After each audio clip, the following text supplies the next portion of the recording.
spirit bear, a white variant of the black bear. Fewer than 150 exist, and they're found only here.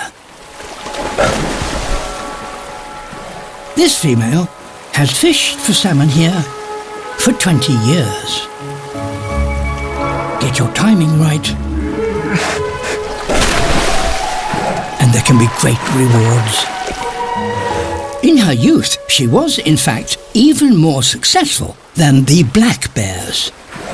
Perhaps her pale coat makes it difficult for the fish to see her against the bright sky, and that could give her an advantage. But now, she is old, and this year, she's finding it hard.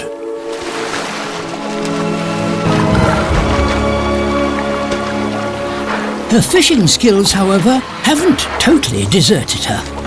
This annual feast helps her to fatten, ready for the winter ahead.